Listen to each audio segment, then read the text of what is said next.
I am currently standing at purportedly one of California's most haunted sites. Now, do I believe that? No, not really, but there is a lot of cool history in this area which we're going to be able to dive into, and of course we'll touch on why people believe this is one of the most haunted sites.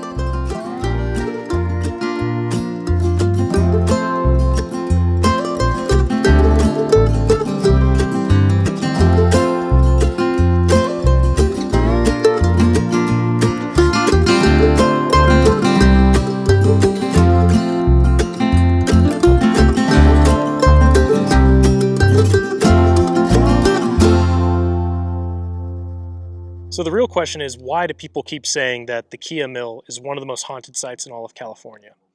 Now, a lot of the videos I've seen and articles I've read seem to revolve around the same story, that at some point in its history, the mill operator, who lived here on the property with his family, killed his entire family one night and set fire to the house. And of course, that caught fire, burned the house to the ground, which was adjacent to the mill, and also set fire to a wooden staircase that was built in the side of the mill. Of course, I haven't seen any newspaper articles or anything to actually verify that story, but regardless, people that visit here have said they felt weird feelings, they've seen things, seen people walking around. Probably the most notable is the girl in the blue dress that they've seen in the upper window. So the KEA Mill is located in a town called Murrieta, California. Now, the town itself originated in the 1870s when a man named Juan Murrieta began a sheep ranching business on land that his brother had purchased. And when the Southern California Railroad laid tracks all the way through this valley in the 1880s, the town began to boom. By 1890, there was actually over 800 residents. All right, I know today these fields are exactly that. They're just fields. They're completely empty. But if you were to go back in time to the late 1800s, early 1900s, all of this area would have been fairly well built up as part of the original town of Murrieta, California. Right over here, which is across the street from the mill, which is one of the reasons the mill was built here, there was the train depot. Of course, that is long gone, but the train depot, the station, was right over here. Of course, building it across the street from the mill made it a lot easier after farmers stored their grain here for them to be able to load it onto trains and ship it up to areas like Los Angeles for sale.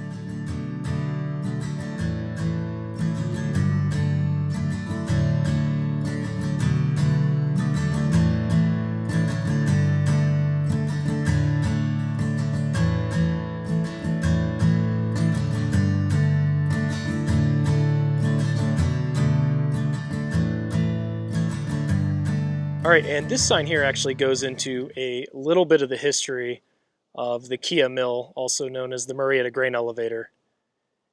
And it's kind of interesting to see how this would have operated. And there are also some cool pictures here showing it under construction initially in the early 1900s, and then how it would have looked by the 1950s, 1960s. And today, as mentioned, this is just an abandoned site. And the city of Murrieta had a lot of plans for this mill, and I guess they still do. They wanted to turn this entire area into a park, but at least until right now in 2024, they've not done so. So the mill remains here behind a barbed wire fence. And this really is quite the imposing structure. And as I mentioned, I know a lot of this has been boarded up or cemented up over the years, so there's probably really not much to see at all, but kind of cool to be able to check this out and get a little bit closer. I'm actually surprised I don't see more graffiti on the outside. It looks like there was some, and it's been covered up. I don't know if that's been by, the local town doing that or other people, but it looks like they're trying to take care of it a little bit. Man. That is neat. It's like down here on the ground, there's with some sort of a structure. I see a lot of metal there. Not entirely sure what this would have been to or what role it might have played.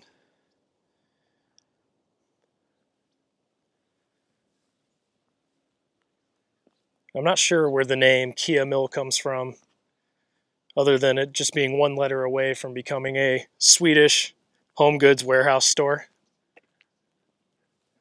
We're going to go around here and see if we're able to see anything else. Oh, yikes. It pretty much drops straight down a couple feet there.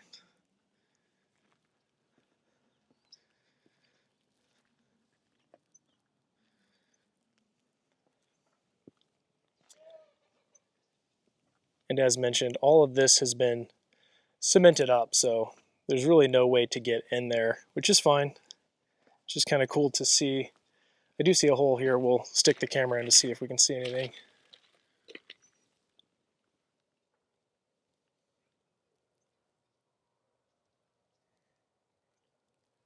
So that's the interior. Just holding up the camera, looking into a hole about 5 feet off the ground.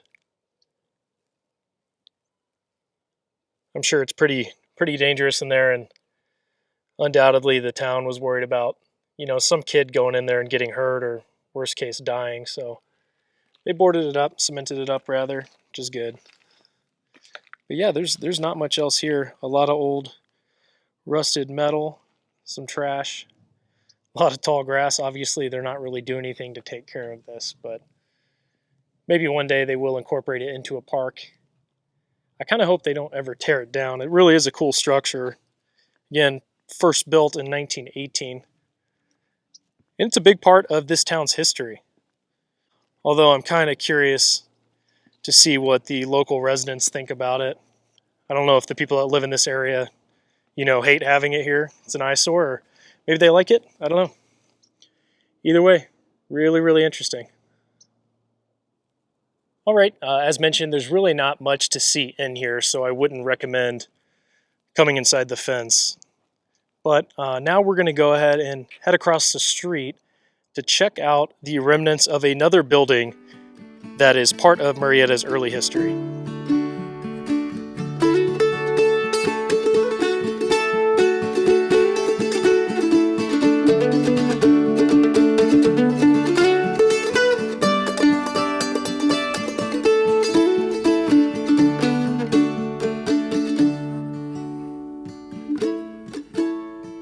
All right, now I'm a little bit a ways from the KEA Mill. You can see it off there, center screen. And they have a really nice park over here today. But what I'm here to check out is actually the remnants of the old Murrieta Grammar School. Now, what you see before us here was actually constructed in 1920. And it was not the first grammar school here. They have a cool sign that actually shows a picture of the first Murrieta Grammar School, which was here from 1885 until 1919. And that is just a really neat photo. My favorite part, other than the gigantic dog there, is the guy on the horse. That's awesome. Anyway, so that one came down, and in 1920 they built what you see the ruins of here. And this was to accommodate the growing student population in Murrieta. And for 36 years, Murrieta students attended 1st through 8th grade classes at this school right here. And I touched on it earlier, but this whole area looks vastly different than what it did even, 70, 80 years ago. They have a cool little map. We talked about the road earlier. That's the train tracks you see here, which is long since gone. The mill that we were just checking out is right here. And we're currently across that field at the Murrieta Grammar School there. And I touched on as well, block number 6 here was the train depot. So it kind of gives you a little bit better of an idea of maybe a bird's eye view of what these streets around here looked like. But the grammar school, again, was the central hub of education in Murrieta for decades. And today, again, you can see the remnants of it here, which we're going to go check out.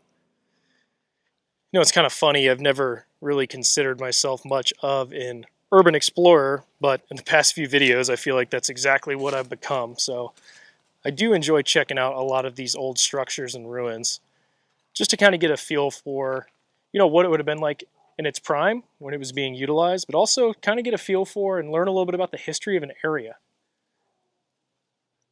All right, we are currently inside the remnants of the Murrieta Grammar School, which operated here from 1920 when it was built until 1956. And this structure, no roofs. For the most part, though, the actual foundation and walls generally are all here. I know they had an auditorium here, a couple of classrooms and whatnot, but today you can kind of wander around and just get an idea of the size of the school and where some of the rooms were. This has been interesting, walking around and within the former grammar school. I've always been fascinated that sites like this just continue to stand, and they ultimately kind of become part of a local community. You get people that might have grown up in this area in the 70s and 80s and whatnot, and they recall exploring this site when they were a kid. And obviously they probably remember it looking a little bit different, maybe a little more intact. But I always thought that was cool. Sites like this become part of a local community or a neighborhood. And one day when all these kind of sites are ultimately gone or torn down or removed to make room for more housing, stores, restaurants, gas stations, you name it, it's pretty sad because you kind of feel like you lost a little bit of the community when those things happen. So from my experience, the KEA Mill didn't seem very haunted. Again, I don't know if any of the stories that people say make it haunted, if they're even true. They're probably not. I think this is more of just kind of a local legend and a folklore. Though I have heard of people coming from pretty far away to check out this site because it keeps ending up on lists of, one of California's most haunted sites.